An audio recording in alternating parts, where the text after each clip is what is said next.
morning students. Take your book, page number 52. Stock exchanges in India. அதாவது stock exchanges இன் Indiana இந்தியாவில் வந்து எந்தெந்த இடத்துல ஸ்டாக் எக்ஸ்சேஞ்ச் அதாவது பங்கு மாற்றம் இருக்குது அப்படின்னு சொல்லிட்டு வந்து நம்ம என்ன பார்க்க போகிறோம், அதை பற்றி பார்க்க போகிறோம். There are, underline the word, there are 24 stock exchanges in the country. மொத்தம் எத்தனை ஸ்டாக் எக்ஸ்சேஞ்சஸ் இருக்குது? 24 ஸ்டாக் எக்ஸ்சேஞ்சஸ் இருக்குது. With 21 of them being regional in nature. அதாவது 24 ஸ்டாக் எக்ஸ்சேஞ்சில் ரீஜனல், அதாவது நடைமுறையில் இருக்கிறது எத்தனை ஸ்டாக் எக்ஸ்சேஞ்சுனா 21 ஸ்டாக் எக்ஸ்சேஞ்ச் வந்து இயற்கையாகவே நடைமுறையில் இருக்குது. 3 others that have been set up in the reforms era. National Stock Exchange, NSE. What is the abbreviation of NSE? National Stock Exchange. The over-the-counter exchange of limited, OTCEI, and interconnected stock exchange in India limited, ISE. What is the abbreviation of ISE? What is the abbreviation of OTCEI? OTCEI means over-the-counter exchange of India limited. ISE means interconnected stock exchange of India limited. Have mandated to nationwide trading network. இந்த மூணுந்தே வந்து என்ன பண்ணுறது, trading நெட்வொர்க்கில் மிகப்பெரிய அளவில் இருக்குது. The ISE has been promoted by 15 regional stock exchanges in the country and is based at Mumbai. அதாவது நாடு முழுவதும் மும்பையில் வந்து என்னது தலைமையிடமாக கொண்டு எத்தனை பங்குகள் செயல்படுதுன்னா 15 ரீஜனல் ஸ்டாக் எக்ஸ்சேஞ்ச், அதாவது 15 பங்கு மாற்றங்கள் வந்து செயல்படுது. எங்கே செயல்படுதுன்னா மும்பையில் வந்து செயல்படுது. The ISE provides a member of broker of any of these stock exchanges and access into the national market segment, which would be in addition to the local trading segment available at present. The NSE, OTCEI, ISEI and majority of the regional stock exchange have adopted the screen-based trading system to provide automated the modern facilities for trading a transparent, fair and open manner with and to investors across the country. இந்த மூணு companies என்ன பண்ணுறது, மிகப்பெரிய அளவில் வந்து என்ன பண்ணுறது, trading அதாவது வியாபாரம் செய்கிறது. மாடர்ன் ஃபெசிலிட்டிஸ், அதாவது நாடு முழுவதுமே facilities for trading to transparent fair and open manner with the investors across the country. அதாவது நாடு முழுவதும் நேர்மையான அளவில் அல்லது வெளிப்படையான அளவில் வந்து என்ன பண்ணுறாங்க, வர்த்தகம் செய்கின்றன.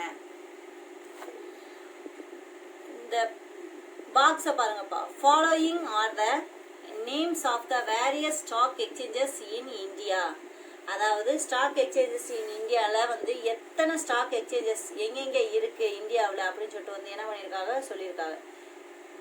த Bombay stock exchange, the Ahmedabad stock exchange association limited, next Bangalore stock exchange limited, next Bhubaneswar stock exchange, next the Calcutta stock exchange association limited, the Cochin stock exchange limited, the Delhi Stock Exchange Association Limited, the Guwahati Stock Exchange Limited, the Hyderabad Stock Exchange, the Jaipur Stock Exchange, the Kannada Stock Exchange, the Ludhiana Stock Exchange Association, the Madras Stock Exchange Limited, the Madhya Pradesh Stock Exchange, next the Mahad Stock Exchange, Mangalore Stock Exchange, the Pune Stock Exchange, the Saurashtra Kutch Stock Exchange, next the Vadodara Stock Exchange, the Coimbatore Stock Exchange, next the Meerut Stock Exchange, the Over-the-Counter Stock Exchange Limited, the National Stock Exchange, the Interconnected Stock Exchange of India Limited. There is also the various stock exchange of in India. Next, stock exchanges in the world.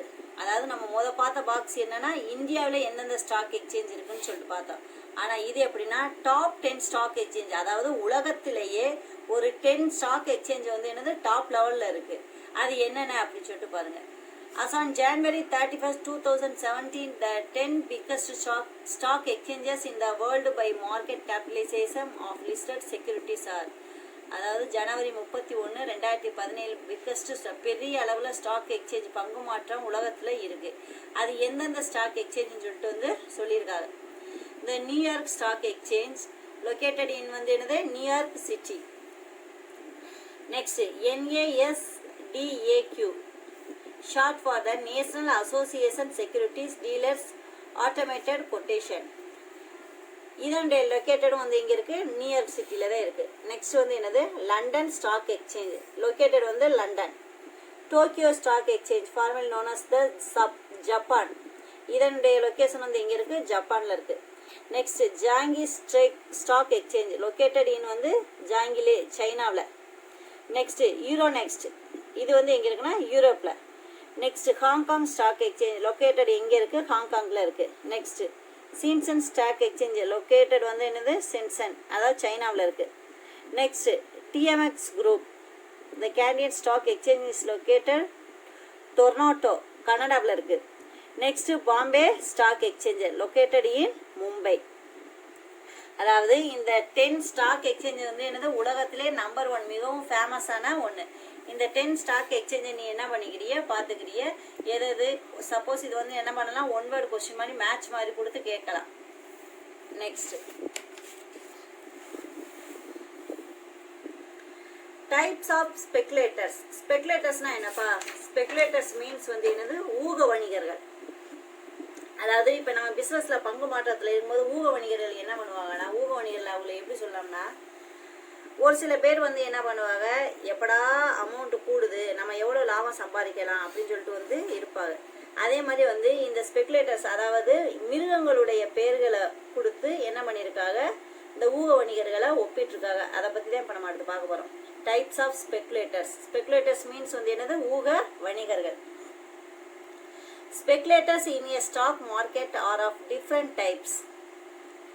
They carry their names depending on their motive of trading in the stock exchange. They are named after the animals as the behavior would be compared based with the behavior of animals. அதாவது ஒரு அனிமலுடைய அதாவது விலங்குகளுடைய பேர்களை வந்து என்ன பண்ணியிருக்காங்க, இந்த stock எக்ஸ்சேஞ்சுக்கு வந்து என்ன பண்ணியிருக்காங்க, பேரை கொடுத்துருக்காங்க. அதோட அந்த அனிமல்ஸை வந்து என்ன பண்ணியிருக்காங்க, கம்பேர் பண்ணியிருக்காங்க. அது ஏன் அப்படின்னு சொல்லிட்டு வந்து என்ன பண்ணுவோம் பார்ப்போம் ஒவ்வொன்றா. ஃபர்ஸ்ட் பாருங்க, புல். புல்னா என்னப்பா, புல் மீன்ஸ் வந்து என்னது காளை. A bull or Dejiwala, underline the word Dejiwala, is an operator who expects a rise in prices of securities in the future.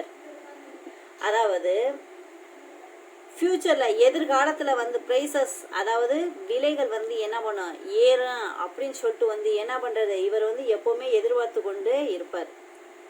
A bull or Dejiwala is an operator who expects a rise in prices in securities in the future. அதாவது எதிர்காலத்தில் வந்து என்னது விலை ஏறும், பங்குகளினுடைய விலைகள் ஏறும் அப்படின்னு சொல்லிட்டு என்ன பண்ணுறவர், இவர் எதிர்பார்த்து கொண்டே இருக்கிறவர்.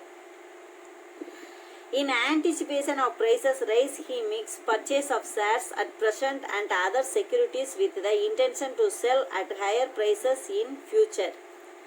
He is called bull because just like a bull tends to throw his victim up in the air, the bull speculator stimulates the price to rise. He is an optimistic speculator. அதாவது இவர் எப்படின்னா பத்திரங்களை வந்து என்ன பண்ணுறாரு, குறைந்த விலையில் இருக்கும்போதே இவர் என்ன பண்ணுவார், இந்த ஷேர்ஸை வந்து என்ன பண்ணிக்கிடுவார், பர்ச்சேஸ் பண்ணி நிறைய ஷேர்ஸ் வாங்கி வச்சுக்கிடுவார். ஷேர்ஸ் வாங்கி வச்சுக்கிட்டு அவர் என்ன பண்ணுறது, sell at higher prices in future. அதாவது எதிர்காலத்தில் வந்து என்ன பண்ணும், விலை ஏறும் அப்படின்னு சொல்லிட்டு என்ன பண்ணுறாரு, இவர் வந்து அந்த நோக்கத்துடனே வந்து என்ன பண்ணிக்கிறார், வாங்கி வச்சுக்கிறார். He is called bull because just like a bull tends to throw his victim up in the air. அதாவது ஒரு காளை வந்து எப்படின்னா அதனுடைய இயற்கையாகவே அதனுடைய படைப்பு எப்படின்னா அதனுடைய கொம்புகளால் தான் வந்து என்ன பண்ண அதை குத்தி தூக்கி போடும் மற்றவங்களை. அதே மாதிரி தான் இந்த ஊக வணிகர்கள் என்ன பண்ணுவாங்க, பங்குகளை குறைந்த விலையில் வாங்கி வச்சு அதிக விலை வந்தவொடனே என்ன பண்ணுறது, அதை விற்கிறது. அந்த கேட்டகரியில் உரியவரே யார், இந்த புல் speculators. Stimulates the price to rise. He is an optimistic speculator. Optimistic ஸ்பெகுலேட்டர்னா என்னப்பா அப்படின்னா இவர் வந்து என்னதுன்னா இவர் எல்லாமே வந்து என்னது நம்மளுடைய நன்மைக்காக நடைபெறுது, நமக்கு தான் நன்மை நடைபெறுது அப்படின்னு சொல்லிட்டு வந்து என்ன பண்ணுறது, அந்த ஒரு மனப்பாங்கு உடையவர் தான் இந்த புல். அதுக்கு பேர் வந்து என்னன்னா ஆப்டிமிஸ்டிக் ஸ்பெகுலேட்டர். நெக்ஸ்ட் வந்து யாரு, பியர்னா யாரு, கரடி. A bear of Mandiwala speculators expects price to fall in future and sell securities at present with a view purchase them at lower price in future. அதாவது இவர் எப்படின்னா எதிர்காலத்தை, அதாவது எப்படா விலை குறையும் அப்படின்னு சொல்லிட்டு, லோயர் ப்ரைஸ் குறைந்த விலை எப்படா வரும் அப்படின்னு சொல்லிட்டு வந்து என்ன பண்ணுவார், இவர் எதிர்பார்த்தே கொண்டு இருப்பார். அப்போ குறைஞ்ச விலையில வரும்போது நம்ம என்ன பண்ணிக்கலாம், நிறைய பர்ச்சேஸ் பண்ணிக்கலாம் அப்படின்னு சொல்லிட்டு நினைக்கிறாரு. A bear does not have securities at present but sells them a higher prices in anticipation that he will supply them by purchasing at a lower prices in future. அதாவது இவருடைய மனசு எப்படின்னா வந்து குறைந்த விலையில வந்து நம்ம என்ன பண்ணலாம், பங்குகளை வாங்கணும் அப்படின்னு சொல்லிட்டு ஒரு என்ன பண்றது, நினைக்கிறது. அதே மனசுல வந்து என்ன பண்ணுவாரு, இருப்பாரு. Usually pressures his victim down to groups. Similarly, the bear speculator tends the force down the price of securities. A bear is pessimistic speculator. Pessimistic speculator means வந்து என்ன, இவர் வந்து ஒரு பின்னோங்கிய மனப்பாங்கு உடையவர். பின்னோங்கியனா இவர் அதை சொல்றது சுருக்கமாக எப்படி சொல்லணும்னா, இவர் எப்படா நமக்கு வந்து பங்குடைய விலை குறையும், அப்போ நம்ம பங்குகளை நிறைய வாங்கலாம். அதாவது காசு இருக்கு நம்மள்கிட்ட பங்குகளை வாங்கணுங்கிற ஒரு எண்ணம் வந்து என்ன பண்ணாது, இவருக்கு இருக்காது. எப்படா பங்குடைய விலை குறையும் அப்படின்னு சொல்லிட்டு வந்து என்ன பண்ணுவார், இவர் எப்போவுமே எதிர்பார்த்து கொண்டே இருப்பார். அப்போ அதனால வந்து இவர் என்ன சொல்கிறாங்கன்னா பெசிமிஸ்டிக் ஸ்பெகுலேட்டர், அதாவது பின்னோக்கிய மனப்பாங்கு உடையவர். எப்படா அப்படின்னு சொல்லிட்டு மனசில் வந்து என்ன வாங்குவோமா வாங்க வேணாமா அப்படிங்கிற ஒரு வந்து என்ன வந்து என்னது இவர்கிட்ட இருக்கும். நெக்ஸ்ட் ஸ்டாக்னா என்னப்பா, கலைமான். A stack is a gaseous speculator in the stock exchange. He applies for shares in a new companies and expects to sell them in a premium. It sets on allotment. அதாவது இவர் எப்படின்னா இந்த ஊக வணிகர் எப்போனா எப்போவுமே வந்து ஒரு என்னது ஒரு முன்னெச்சரிக்கை உடையவர். அதாவது he applies for shares in new companies and expect to sell them in a premium. Premium அதாவது பங்குகளை வந்து என்ன பண்ணுவாங்க, பிரீமியம் முனைமத்தில் வந்து என்ன பண்ணுவாங்க, வெளியிடுவாங்க. If he gets an allotment, he select those companies whose shares are in more demand and are likely to carry a premium. He sells the shares before being called to pay allotment money. He is called a premium hunter. அதாவது இவர் எப்படின்னா ஒரு குறிப்பிட்ட பங்குகளை வந்து என்ன பண்ணுவாங்க, முனைமத்தில் வெளியிடுவாங்க. அப்படி முனைமத்தில் வெளியிடும் போது அந்த பங்குகளை என்ன பண்ணுவாங்க, குறைந்த விலையில வந்து என்ன பண்ணுவாங்க, அதை வாங்கிக்கிடுவார். அதை வாங்கி அவர் என்ன பண்றது, பங்குகளை மறு விற்பனை செய்யறது. இவரை வந்து என்ன பண்ணுவாங்க, முனைமத்தில் வேட்டையாடுபவர். அதாவது பிரீமியம் மீன்ஸ் வந்து என்னது, முனைமத்தில் வந்து என்ன பண்ணுவாங்க, வேட்டையாடுகிறவர் அப்படின்னு சொல்லிட்டு வந்து என்ன பண்ணுவாங்க, இந்த ஊக வணிகர்களை சொல்லுவாங்க. Last one லாம்டக். லாம்டக்னா என்னப்பா, லாம்டக் மீன்ஸ் வந்து என்னது, முடவாத்து. Next one, when a bear finds it difficult to fulfill him commitment, he is said to be struggling like a lamb-tuck. A bear speculator contracts to sell securities at a later date. On the appointed time, he is not able to get the securities as the holders are not willing to part with them. In such situations, he feels concerned. Moreover, the buyer is not willing to carry over the transactions.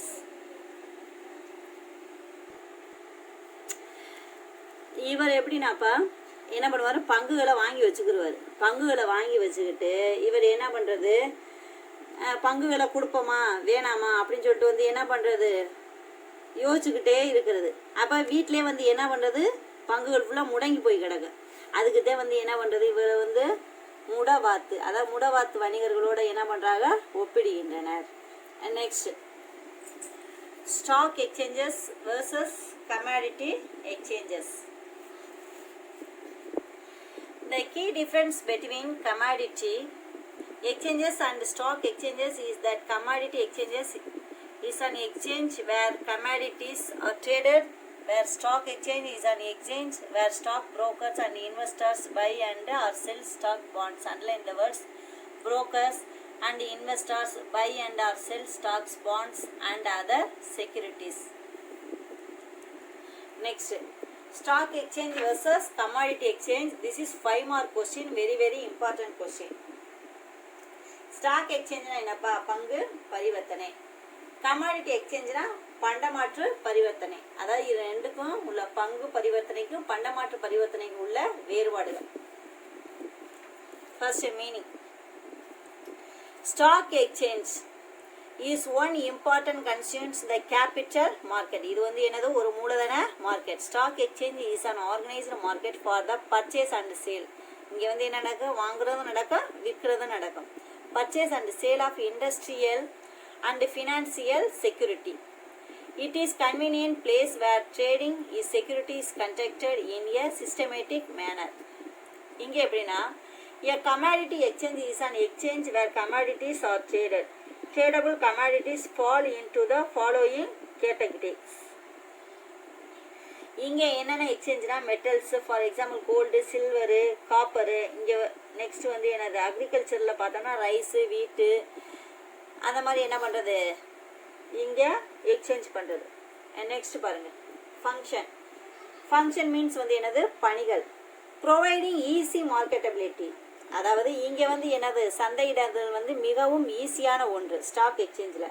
ஆனால் இங்கே offering hedging to price, insurance services and liquidity to securities, அதாவது பத்திரங்களுக்கு தேவை ஏற்படும் மட்டும்தான் என்ன பண்ண முடியும், காப்பீட்டு சேவைகள் செய்ய முடியும். Next object. ஆப்ஜெக்ட்னா என்னப்பா நோக்கங்கள். Object is facilitating capital formation and making best use of capital researches, அதாவது மூலதன ஆதாரங்களை வந்து என்ன பண்ண சிறந்த முறையில் பயன்படுத்துதல். இங்கே வந்து object is facilitating goods flow through risk reduction, அதாவது இங்கே வந்து எப்படின்னா ஆபத்துகள் வந்து எனது மிகவும் குறைவு, பொருட்கள் விற்பனை வந்து எனது அதிகரிக்க உதவுகின்றன. Next participates. பார்ட்டிசிபேட்ஸ் மீன்ஸ் வந்து எனது பங்கேற்பாளர்கள். இங்கே வந்து யார் யார்ப்பா பங்கேற்கான்னு பார்த்தா இன்வெஸ்டர்ஸ் அண்டு ஸ்பெக்குலேட்டர்ஸ், முதலீட்டாளர்களும் ஊக வணிகர்களும் இங்கே வந்து என்ன பண்ணுறாங்க பார்ட்டிசிபேட் பண்ணுறாங்க. இங்கே வந்து producers, dealers, trader and a body of speculators, அதாவது தயாரிப்பாளர்கள், முகவர்கள், நிறுவனங்கள் நிறைய பேர் வந்து என்ன பண்ணுறாங்க இங்கே வந்து பார்ட்டிசிபேட் பண்ணுறாங்க. நெக்ஸ்ட் பாருங்கள் பீரியட் ஆஃப் டீலிங்ஸ், அதாவது ஒப்பந்த காலங்களுடைய அளவுகள். Cash ready delivery and dealings for account for a fortnight. இங்கே வந்து எப்படின்னா instant cash dealings and a settlement period of 2 or 3 months for future market dealings, அதாவது 2 அல்லது 3 மாத காலம் வந்து என்ன பண்ணுறாங்க பண ஒப்பந்தங்கள் செயல்படுத்தப்படுகின்றன. ஆனால் இங்கே வந்து எப்படின்னா கேஷ் ரெடி டெலிவரி, அதாவது ரொக்கம் உடனடியாக வழங்கப்படுது. 15 dealings for account for a Fortnite, அதாவது குறைஞ்சது 15 நாளைக்குள்ளே வந்து என்ன பண்ணுறது இவர்களுடைய டீலிங் வந்து இருக்கும். Next for articles traded. Industrial securities such as stocks and bonds and government securities. இங்கே வந்து என்னென்ன இருக்குன்னா பங்குகள், பத்திரங்கள், பிணையங்கள், கடன் பத்திரங்கள் வந்து என்னது செக்யூரிட்டிஸ் அதாவது இருக்குது. இங்கே வந்து only trouble traded and goods having large volume of trade, price uncertainty and uncontrolled supply, அதாவது இங்கே எப்படின்னா அதிக அளவு வர்த்தகங்கள், விலை நிச்சயமற்ற செயல்பாடுகள் கொண்டது வந்து என்னது இங்கே செயல்படுத்தப்படுகின்றன. நெக்ஸ்ட் வந்து என்னது ஸ்பெகுலேஷன். ஸ்பெகுலேஷன்னா இருப்பா ஊக வணிகம்.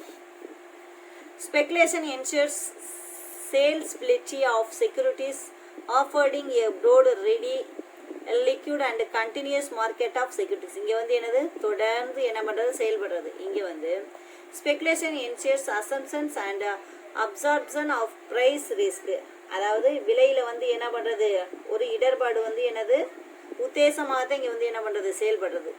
நெக்ஸ்ட் வந்து என்னது forward contract. Forward dealings are simplified as securities are fully standardized. இங்கே வந்து standards R to fixed to delivery, அதாவது ஒரு குறிப்பிட்ட விலை வச்சுருவாங்க இங்கே வந்து ஃபிக்ஸடு. ஆனால் இங்கே வந்து என்னது அப்படி கிடையாது. Next concerning as seller has to deliver the agreed securities concerning it easy. அதாவது இங்கே வந்து நான் விற்பனையாளர்கள் ஏற்றுக்கொள்ளப்பட்ட பத்திரங்களை வந்து என்னது ஈஸியாக வந்து என்ன பண்ணிடலாம், ஒருமுனைப்படுத்திடலாம். ஆனால் இங்கே வந்து concerning is difficult to seller has option to deliver standard or other deliverable goods. அதாவது இங்கே வந்து என்ன பண்ண டிஃபிகல்ட்டானதை இங்கே வந்து செயல்படுத்த முடியும். நெக்ஸ்ட் இங்கே வந்து ப்ரைஸ் கொட்டேஷன். ப்ரைஸ் கொட்டேஷன் என்னப்பா, விலை மேற்கோள். as regards forward dealings only one quotation is possible. அதாவது இங்கே வந்து எப்படின்னா ஒரு முறை மேற்கோள் செய்கிறது மட்டும்தான் என்னது இங்கே வந்து சாத்தியமாகும். ஆனால் இங்கே வந்து அப்படி இல்லை. For future dealings multiple quotations are possible. அதாவது ஒரு முறை இல்லை, 2 தடவை 3 திருப்பு 5 திருப்பு வந்து என்ன பண்ணுவாங்க, கொட்டேஷன் வந்து பாசிபிள் இங்கே வந்து சாத்தியமாகும்.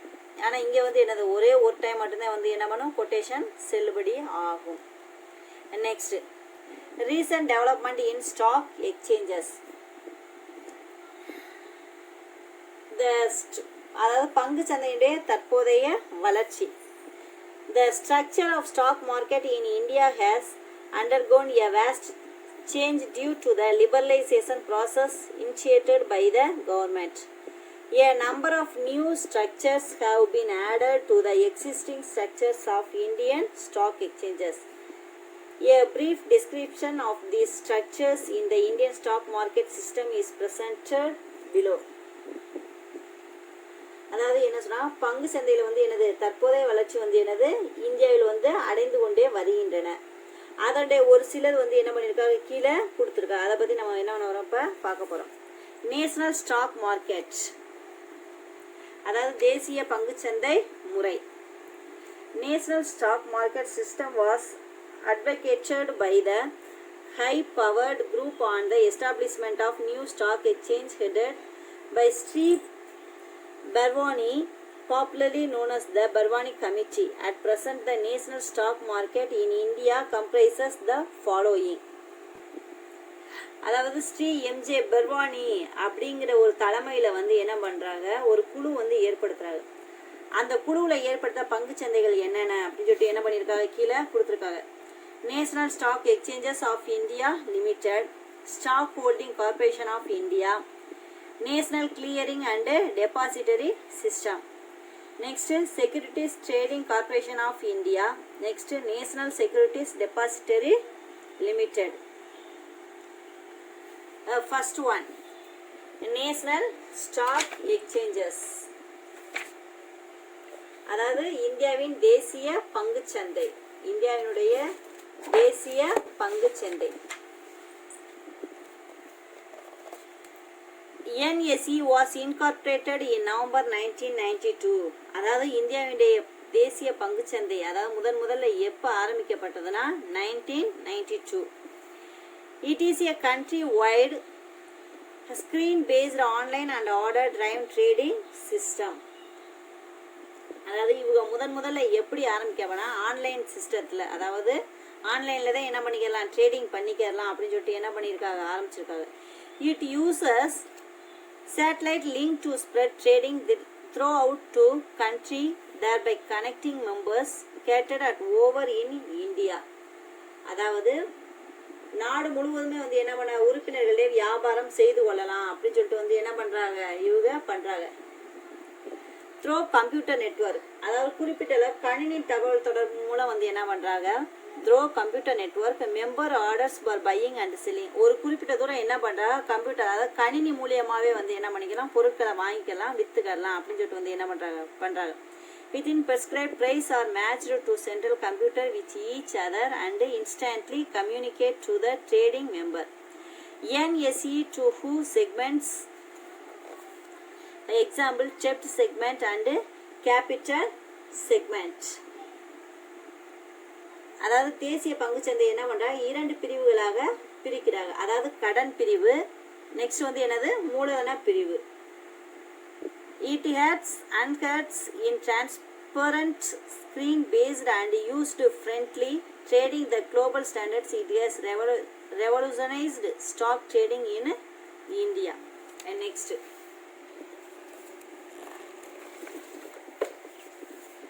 Stock Holding Corporation of India Limited. அதாவது இந்தியா பங்கு வைப்பு கழகம் வரையறுக்கப்பட்டது. Stock holding corporation of India limited. Limited means வந்து என்னது, வரையறுக்கப்பட்டது. The Stock Holding Corporation of India Limited is committed to speed of trading, clearance and settlement services for securities and monetary instrument. SHCAL came into begin in 1986. இது எப்போ ஆரம்பிக்கப்பட்டது? முதல்ல எப்போ? 1986ல் வந்து என்ன பண்ணியிருக்காங்க, ஆரம்பிச்சிருக்காங்க. SHCAL is the first depository participant registered with SEBI and acts as an agent of the National Securities Depository. அதாவது முதல்ல அவங்க வந்து என்ன பண்ணுறாங்க, இந்த அமைப்பு செபி அமைப்புடன் வந்து என்ன பண்ணுறாங்க, அவங்க சேர்ந்து வந்து என்ன பண்ணுறாங்க, பிஸ்னஸ் ஆரம்பிக்கிறாங்க. And acts as an agent of the National Securities Depository. It started at actual operations in 1988. அதாவது இவங்க வந்து 86ல் ஆரம்பித்தாலும் இவர் வந்து அதுக்கடுத்து வந்து இவங்க எப்போ இதோட பணி தொடங்குச்சுன்னா, started its actual operations in 1988. It has its head office in Bombay. இதோட ஹெட் ஆஃபீஸ் எங்கே இருக்குது? பாம்பேயில் இருக்குது. இது ஒரு one word question. And its branch network covers Calcutta, Delhi and Chennai. இதனுடைய பிரான்ச்சஸ், அதாவது கிளைகள் எங்கே இருக்குன்னு சொல்லிட்டு பார்த்தோம்னா Calcutta, Delhi and Chennai. Next, national clearance and depository system. அதாவது தேசிய தீர்வை மற்றும் வைப்பு அமைப்புகள். This system was created chiefly to help overcome to problem the settlement and clearance of transactions consequent to a enormous workload on the clearing agencies and share transfer agencies. The problems mainly arose out of systematic risk like counterparty risk, credit risk, bad deliveries, long delayed delivery, counterfeit scripts and forget scripts. இந்த national clearance and depository system எதுக்கு ஏற்படுத்துகிறான்னு சொல்லிட்டு பார்த்தோம்னாப்பா, அதாவது பணிச்சுமை வந்து என்ன பண்ண, ஒரு சில இடங்கள்ல அதிகமாக இருக்கும், ஒரு சில இடங்களில் வந்து என்னது, தவறுகளை சரி செய்வது. அதாவது தவறுகள் ஏற்பட்டாலும் அது வந்து என்ன பண்ணுறது, சரி செய்கிறது. விரைவான பிரச்சனைகளுக்கு வந்து என்னது, உடனே முடிவெடுப்பதற்கு தான் வந்து என்ன பண்ணுறது, இந்த national clearance and depository system வந்து என்ன பண்ணுறாங்க, ஏற்படுத்தப்பட்டன. Next, securities trading corporation India. அதாவது இந்திய பத்திரங்கள் வர்த்தக கழகம். The Reserve Bank of India set up Securities Trading Corporation of India Limited in May 1994. எப்போ ஆரம்பிக்கப்பட்டது? 1994. Under the provision of the Indian Companies Act, அதாவது கம்பெனி சட்டம் 1956 படி jointly with the public sector banks all India financial institutions, அதாவது அனைத்து நிதி நிறுவனங்களே வந்து என்ன பண்ணியிருக்காங்க, இதில் வந்து கலந்துக்கிட்டாங்க, financial institution. The main objective of establishing the corporation was the foster the development of an active secondary market, அதாவது இரண்டாம் நிலை சந்தை for government securities and bonds issued the public sector undertakings. அதாவது இங்கே வந்து எப்படின்னா, முதல் நிலையில் வந்து என்ன பண்ணிடுவாங்க, பங்குகளை விற்றுருவாங்க. அதுக்கு பேர் தான் ஃபஸ்ட்டு என்னது, பிரைமரி மார்க்கெட். ஆனால் இங்கே வந்து was to foster the development of an active secondary market for government securities and bonds issued by the public sector undertakings. It had an authorized and paid up capital of rupees 500 crores, of which RBI contributed 15.18%. The RBI in December 1997 divested party of in equity in STCI in favor of the Bank of India on existing shareholders of the company.